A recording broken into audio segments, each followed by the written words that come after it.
उन्होंने कहा कि धरना अभी भी जारी है, ये धरना नहीं खत्म होगा जब तक इमरान खान नहीं कहेंगे। धरने में बेशक लोग ना हो। What are you kidding me? Are you joking? आप पाकिस्तान तहरीक इंसाफ के लोगों का मजाक उड़ा रहे हैं। नुकसान सिर्फ गरीब आदमी का है। मैं कसम खा के कह सकता हूं, उठा के देख लीजिए। अली अमीन गंडापुर ने जो है वो दोपहर को जाके उन्होंने एक प्रेस कॉन्फ्रेंस की। बुशरा बीबी उनके साथ नहीं थी, जबकि चंद घंटे पहले तक ये बताया गया था कि जी बुशरा बीबी और अली अमीन गंडापुर इकट्ठे प्रेस कॉन्फ्रेंस करेंगे, लेकिन सिर्फ अली अमीन गंडापुर और उमर अयूब ने जो है वो मिलकर प्रेस कॉन्फ्रेंस की।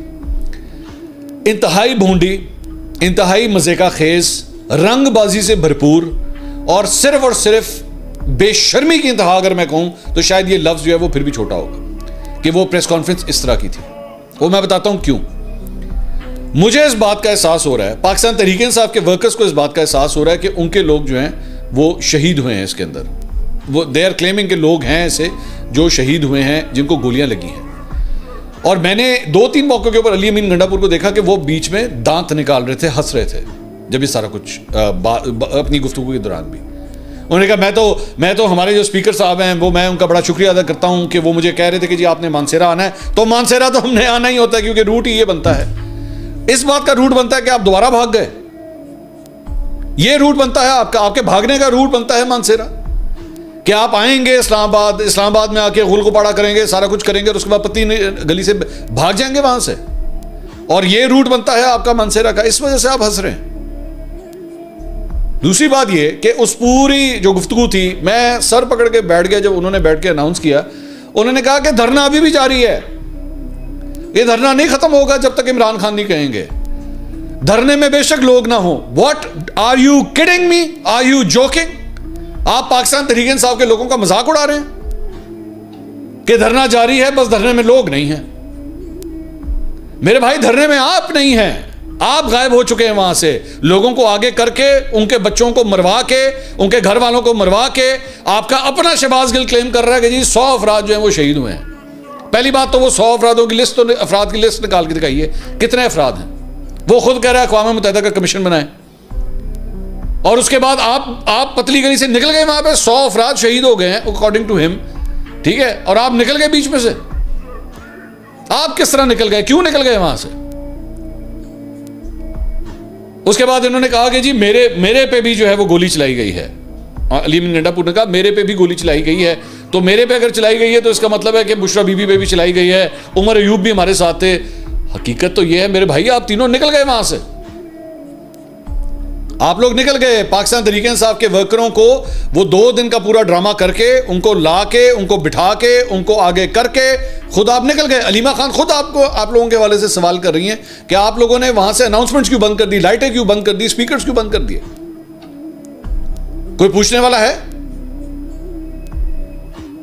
और उन्होंने साथ कहा कि जी मैं ये बता दूं कि ये जो है वो फिर हम भी जो है वो इस तरह उठाएंगे, और माजी के अंदर बांग्लादेश भी हो चुका है, तो आप वो पहले भी ये गलती कर चुके हैं, दोबारा इस तरह। What do you mean by that?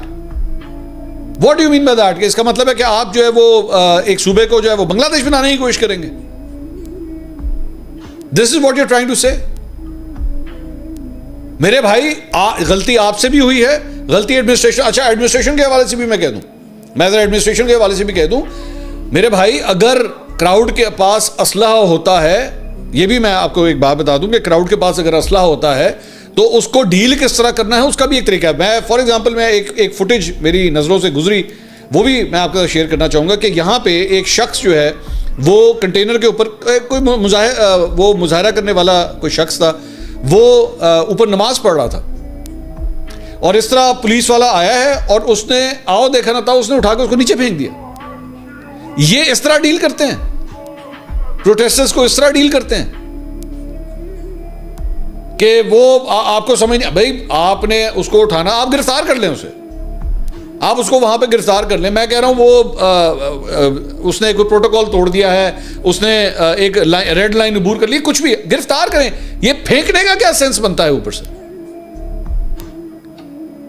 तो हकीकत यह है कि इन दोनों साइड्स ने, एडमिनिस्ट्रेशन ने भी, हुकूमत ने भी, और पाकिस्तान तहरीक इंसाफ ने, दोनों ने रच के गलतियां की हैं। नुकसान सिर्फ गरीब आदमी का है। मैं कसम खा के कह सकता हूं, उठा के देख लीजिए, रेंजर्स के एहलकार हो, पाकिस्तान तहरीक इंसाफ के वर्कर्स हो, जवान हो, बूढ़े हो, कोई भी हो, गरीब मुतवस्सित तबके से ताल्लुक रखते होंगे। घर के कमाने वाले होंगे या कोई घर का बेटा होगा। मारे तो वो गए ना, जाने उनकी गई। अमीर आदमी या लीडरों को क्या फर्क पड़ा, दोनों साइड के लीडरों को क्या फर्क पड़ा, कोई फर्क नहीं पड़ा। वो तो अपने ठंडे कमरों में आराम से बैठे हैं, उनको कोई मसला नहीं है, कोई तकलीफ नहीं है उनकी जिंदगियां उसी तरह ही चलेंगी। मैं इसीलिए बार बार मिन्नतें करता हूं लोगों की कि खुदा के लिए इन लीडरों के पीछे पागल मत हो जाया करें। ये अपनी खातिर, अपनी कुर्सी की खातिर बैठ के देखे ना, 24 घंटे में सब कुछ हो गया, ये सारा कुछ एहतजाज, डी चौक पे आ गए हैं, स्टॉक मार्केट गिर गई 3500 पॉइंट, बाय द वे आज स्टॉक मार्केट भी 5000 पॉइंट तकरीबन ऊपर चलेगी वापस, ठीक है, सारा कुछ हो गया। 24 घंटे के अंदर भाई वो नहा धो के शावर लेके शेव शूव करके दोबारा जैकेट पहन के आगे खड़ा हो गया, दांत निकालना शुरू हो गया फिर से। बच्चा गरीब का चला गया, बच्चा उस जोश में आया हुआ था कि मैं इनकलाब जो है वो इनकलाब के लिए आ गया हूं, इनकलाब आने वाला है मुल्क के अंदर। इसी तरह 9 मई के अंदर भी लोगों की ज़िंदगियां ख़राब हुई, इसी तरह पहले भी कई एहतजाजों के अंदर लोगों की ज़िंदगियां ख़राब हुई, इसी तरह पिछले 24 घंटे में भी लोगों की ज़िंदगियां ख़राब हुई। इन लोगों की ख्वाहिशात को पूरा करने के लिए जो है ना वो इनके लिए वो पेट्रोल का काम मत करें। ये आप इस आग को लगाने के लिए सिर्फ एक पेट्रोल है इन लोगों के लिए। ये यूं करके छिड़कते हैं, आग लगाते हैं और चले जाते हैं, बस। नुकसान या मुल्क का होता है या आपका होता है और किसी का नहीं होता।